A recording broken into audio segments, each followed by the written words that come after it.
Frères et sœurs, que la paix et la grâce de notre Seigneur et Sauveur Jésus-Christ soient avec vous. Ici AWH Redemption Ministries pour notre méditation du dimanche 18 décembre 2022. Toujours dans la mission de vous accompagner, dimanche après dimanche, semaine après semaine, saison après saison, sur le chemin du royaume de Dieu. Car l'essentiel, frères et sœurs, est dans le royaume de Dieu. Cherchons d'abord le royaume de Dieu et sa justice, et toutes ces choses nous seront données en plus. Frères et sœurs, encore une fois, Dieu veut nous parler à travers sa parole et à travers cette méditation. Donc aujourd'hui, c'est le 4e dimanche de l'Avent. Donc la méditation de ce matin va mettre un terme à notre série sur Noël, une vie de compassion sur le chemin du royaume, une Noël de compassion. Oui, ce matin, dans la liturgie de l'Église, on est en train de célébrer ou de commémorer, c'est le 4e dimanche de l'Avent, communément appelé communément en fait à travers ce quatrième dimanche. Donc on va allumer dans la tradition et de l'Église une nouvelle bougie qu'on appelle la bougie de l'ange ou la bougie de la paix, Angel Candle. Donc, et ce matin, à travers notre méditation, on va regarder la visite. Donc, c'est ça. On va regarder la visite de l'ange à Joseph. Mais on va regarder aussi, on va prendre le temps de repasser aussi la visite de l'ange et Gabriel à Marie. Parce qu'il y a comme quelque chose de commun. Il y a comme une similitude dans ces deux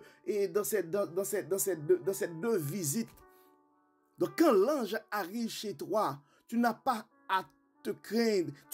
La crainte, ça bannit la crainte et ça annonce quelque chose. C'est pourquoi Dieu, à travers la méditation de ce matin, veut annoncer dans ta vie une nouvelle saison, mais une saison de paix dans ta vie. Donc, il y a un ange qui va te visiter ce matin à travers cette méditation, mais pour annoncer une saison, mais une saison de paix dans ta vie. Nous allons commencer, frères et sœurs, à travers la portion d'écriture qu'on trouve en Luc 1er, verset 26, et Luc 1er, et verset 26 à 38. On a fait la lecture qui se trouvait dans Luc 1er, verset 39 et jusqu'à 55.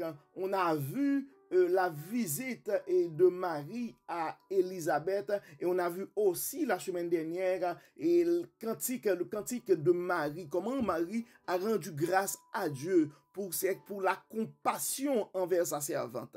Donc, Dieu, dans sa compassion ce matin, veut annoncer dans ta vie, mon frère, veut annoncer dans ta vie, ma sœur, une saison de paix. Je ne sais pas c'est quoi le niveau de trouble dans ta vie, le niveau d'inquiétude dans ta vie ce matin, mais l'ange est chez toi ce matin pour annoncer une saison de paix. Nous allons voir la lecture à partir de Luc 1er, verset 26, et nous allons continuer jusqu'au verset 38. Au 6e mois, l'ange Gabriel fut envoyé par Dieu dans une ville de Galilée appelée Nazareth, auprès d'une vierge fiancée à un homme de la saison de David nommé Joseph. Le nom de la vierge était Marie. L'ange entra chez elle et dit: « Je te salue, toi, à qui une grâce a été faite. Le Seigneur est avec toi. » Troublée par cette parole, Marie se demandait ce que pouvait signifier une telle salutation. L'ange lui dit, voici le mot, ne crains point, Marie, car tu as trouvé grâce devant Dieu. Il y a une autre chose, car tu as trouvé grâce devant Dieu. Donc, une Noël de compassion. Tu as trouvé grâce devant Dieu, mon frère, ce matin. Tu as trouvé grâce devant Dieu, ma soeur, ce matin. Ne crains point, car tu as trouvé grâce devant Dieu. Et voici, tu deviendras enceinte et tu enfanteras un fils et tu lui donneras le nom de Jésus. Il sera grand et sera appelé fils du Très-Haut. Et le Seigneur lui donnera le trône de David, son père. Il régnera sur la maison de Jacob éternellement, et son règne n'aura point de fin. Marie dit à l'ange, comment cela se fera-t-il, puisque je ne connais point d'homme? L'ange lui répondit, le Saint-Esprit viendra sur toi, et la puissance du Très-Haut te couvrira de son ombre. C'est pourquoi le Saint-Enfant qui naîtra de toi sera appelé Fils de Dieu. Voici, Élisabeth, ta parente, a conçu elle aussi un fils en sa vieillesse, et celle qui était appelée stérile est dans son 6e mois, car rien n'est impossible à Dieu. Marie dit, je suis la servante du Seigneur, qu'il me soit fait selon ta parole. Et l'ange la quitta. Je pense que cette portion de l'écriture de l'évangile de Luc est assez claire, et pour les raisons de temps, on ne va pas trop commenter, et cette portion de l'écriture, c'est vraiment explicite. Maintenant, nous allons regarder et maintenant Luc, et enfin pas Luc, Matthieu 1er, verset 18 à 24. Matthieu 1er, verset 18 à 24. Maintenant, c'est le tour à Joseph. Voici de quelle manière arriva la naissance de Jésus-Christ. Marie, sa mère, ayant été fiancée à Joseph, se trouva enceinte par la vertu du Saint-Esprit, avant qu'ils eussent habité ensemble. Joseph, son époux, qui était un homme de bien et qui ne voulait pas la diffamer, se proposa de rompre secrètement avec elle. Comme il y pensait, voici, un ange du Seigneur lui apparut en songe et dit, Joseph, fils de David, encore le mot magique, ne crains pas de prendre avec toi Marie, ta femme, car l'enfant qu'elle a conçu vient du Saint-Esprit. Elle enfantera un fils et tu lui donneras le nom de Jésus. C'est lui qui sauvera son peuple de ses péchés. Tout cela arrivera afin que s'accomplisse ce que le Seigneur avait annoncé par le prophète. Voici, la Vierge sera enceinte, elle enfantera un fils et on lui donnera le nom d'Emmanuel, ce qui signifie Dieu avec nous. Joseph s'étant réveillé, fit ce que l'ange du Seigneur lui avait ordonné et il prit sa femme avec lui. Frères et sœurs, Dieu, à travers cette méditation, envoie l'ange chez toi ce matin pour annoncer une saison de paix en ce 4e dimanche de l'Avent. Une saison de paix dans ta vie ce matin, mon frère. Une saison de paix dans ta vie ce matin, ma sœur. Et tu dois réaliser que Dieu t'a fait grâce. C'est la compassion de Dieu qui va apporter cette saison de paix dans ta vie. Et tu dois répondre comme Marie ce matin. Tout ce que tu as à faire ce matin, c'est de recevoir cette bénédiction, c'est de recevoir cette compassion, c'est de recevoir cette grâce. Une saison de paix dans ta vie. Je suis la servante du Seigneur, qu'il me soit fait selon ta parole. Je suis le serviteur et du Seigneur, qu'il me soit fait selon sa parole ce matin. Oui, c'est le temps de recevoir cette saison de paix, cette saison de compassion. Et parlons de compassion, frères et sœurs. Cette paix-là, nous ne devons pas la garder pour nous autres, mais nous devons partager cette paix autour de nous. C'est pourquoi la réconciliation entre les frères et sœurs ce matin est de mise. La réconciliation entre les membres des familles ce matin est de mise. La réconciliation entre les leaders de l'Église ce matin est de mise. La réconciliation entre les leaders de nos pays ce matin est de mise. La réconciliation entre les leaders de notre monde ce matin est de mise parce que l'ange nous visite ce matin pour annoncer une saison de paix. Une saison de paix ce matin, c'est ce que Dieu veut pour le monde. Une saison de paix ce matin, c'est ce que Dieu veut pour ta famille. Une saison de paix ce matin, c'est ce que Dieu veut pour nos congrégations. Une saison de paix ce matin, c'est ce que Dieu veut pour nos communautés. Une saison de paix. On est conscient que notre monde est troublé. On est conscient quand on regarde et le taux des séparations, les divorces, quand on regarde ces chiffres-là, on s'entend que la paix n'est pas toujours au rendez-vous dans nos familles. Et on s'entend que la division n'épargne pas nos églises. Donc, la communauté chrétienne n'est pas épargnée des turbulences.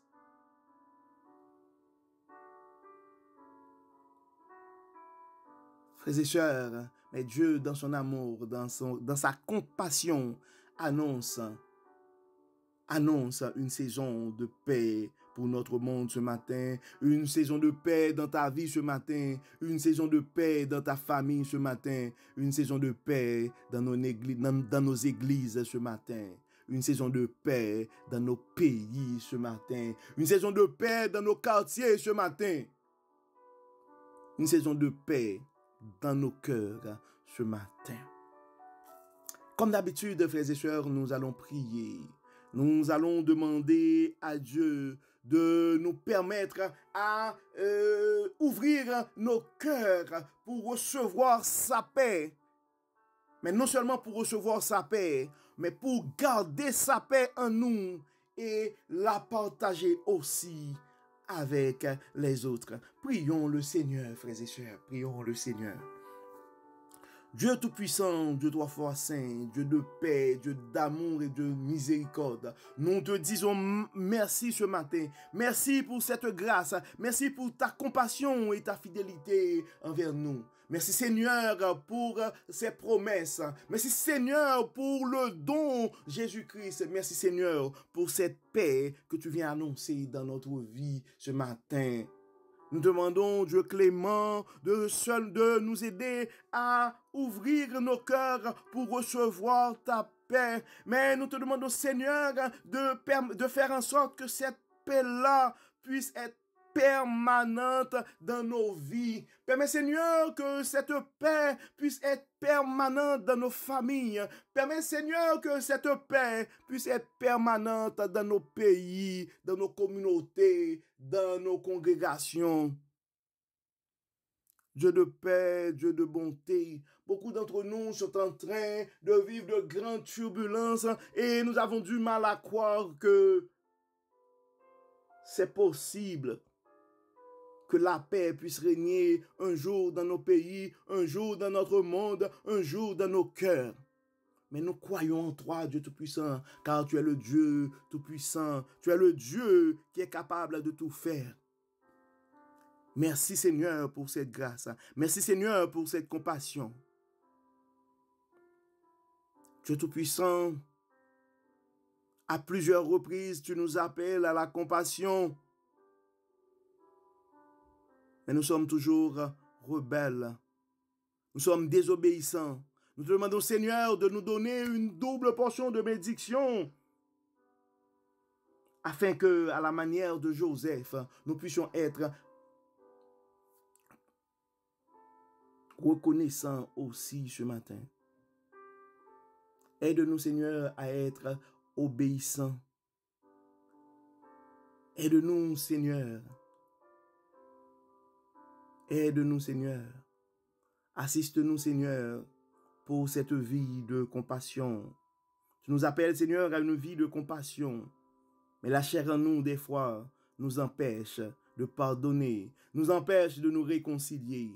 Envoie ton Saint-Esprit, Seigneur. Envoie ton Saint-Esprit, Seigneur. Envoie ton Saint-Esprit, Seigneur, et établis la paix dans nos vies. Envoie ton Saint-Esprit, Seigneur, et établis la paix dans nos familles. Envoie ton Saint-Esprit, Seigneur, et établis la paix dans nos pays, dans notre monde.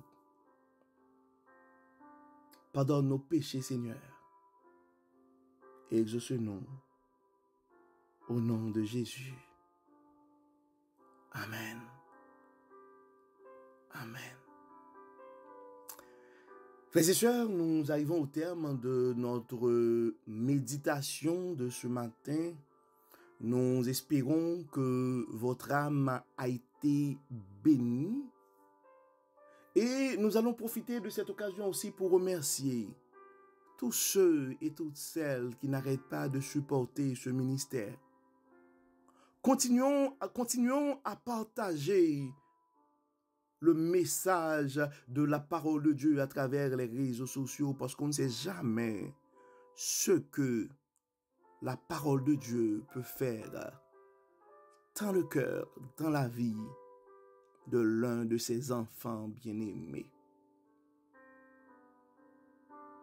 Recevons la paix du Seigneur en ce 4e dimanche de l'Avent, frères et sœurs. Faisons la paix avec Dieu. Faisons la paix avec les gens qui nous entourent aussi. Que le Seigneur vous garde.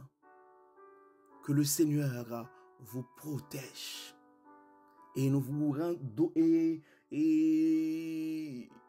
nous donnons rendez-vous la semaine prochaine pour une nouvelle méditation.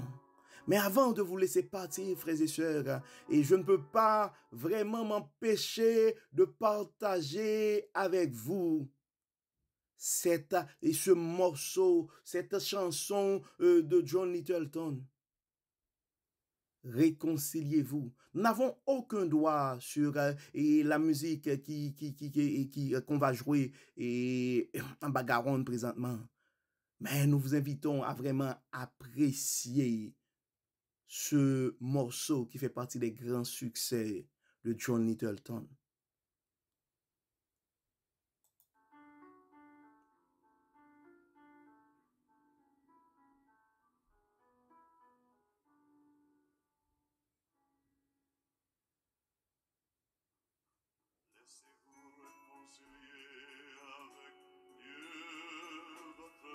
Oui, frères et sœurs, c'est le temps de nous réconcilier avec Dieu.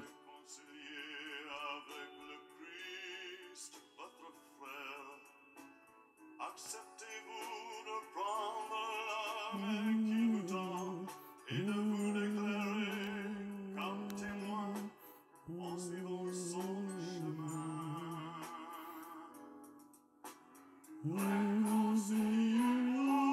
C'est le temps de nous réconcilier, frères et sœurs, parce que Dieu vient d'annoncer une saison de paix.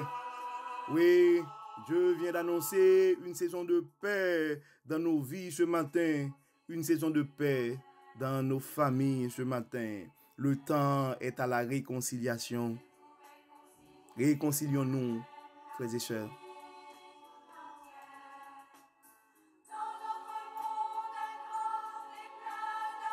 Oui, notre monde plein d'agitation a besoin de la paix de Dieu ce matin. Réconcilions-nous, frères et sœurs, réconcilions-nous.